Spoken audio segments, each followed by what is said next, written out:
വ്യവഹാരങ്ങളുടെയും ഭാഗമായി ഇടുക്കിയിലെ ഭൂവിനിയോഗവുമായി ബന്ധപ്പെട്ട കൂടുതൽ സങ്കീർണമാകുന്ന നിലയാണുണ്ടായത്. 2010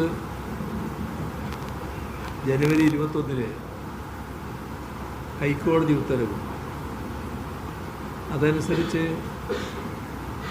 മൂന്നാർ മേഖലയിലെ നിർമ്മാണ പ്രവർത്തനങ്ങൾ പലതും നിർത്തിവെക്കേണ്ടി വന്നു.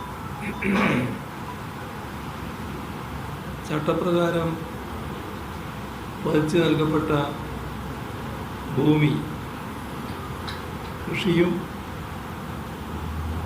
ഗൃഹനിർമ്മാണവുമല്ലാതെ മറ്റാവശ്യങ്ങൾക്ക് വിനിയോഗിക്കുന്നത് നിയമവിരുദ്ധമാണ് എന്ന് തോന്നുന്നു.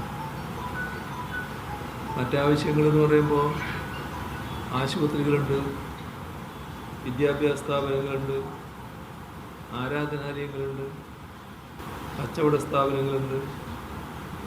ഇതെല്ലാം അടങ്ങിയ നിർമ്മാണ പ്രവർത്തനങ്ങൾ നിയമവിരുദ്ധമാണ് എന്ന് കണക്കാക്കുന്ന സ്ഥിതിയാണ് ഉണ്ടായിരുന്നത്. 2016 ഞങ്ങൾ അധികാരത്തിൽ വന്നപ്പോൾ അപ്പം തന്നെ ഈ പ്രശ്നത്തിന് പരിഹാരം കാണുന്നതിനുള്ള ഇടപെടലുകൾ ആരംഭിച്ചു. അതിൻ്റെ ഭാഗമായി സർവകക്ഷി യോഗം, വിവിധ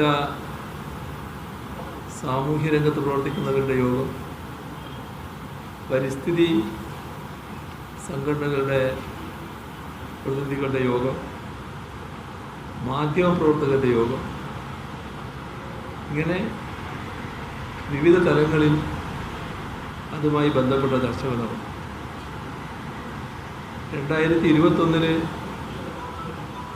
തെരഞ്ഞെടുപ്പ് നടക്കുമ്പോൾ LDF ഇറക്കിയ പ്രകടന പത്രികയിൽ ഒരു പ്രധാന ഉറപ്പായി നൽകിയിരുന്നത് ഇടുക്കി ഉൾപ്പെടെയുള്ള മലയോര മേഖലയിലെ ഈ സവിശേഷ പ്രശ്നം പരിഹരിക്കുമെന്നായിരുന്നു. ഭൂപതിവ് നിയമ ഭേദഗതി, അതിനെ തുടർന്നുള്ള ചട്ടഭേദഗതി, അതിൻ്റെ ഭാഗമായി രൂപീകരിക്കപ്പെട്ട ചട്ടങ്ങൾ, ഇതെല്ലാം വന്നപ്പോൾ നേരത്തെ നൽകിയ ഉറപ്പ് യാഥാർത്ഥ്യമായിരിക്കുക. 2023 തെരഞ്ഞെടുപ്പ് പ്രചാരണ പരിപാടിയുടെ ഭാഗമായി മുഖ്യമന്ത്രി പിണറായി വിജയൻ ഇടുക്കിയിൽ മാധ്യമങ്ങളെ കാണുകയാണ്.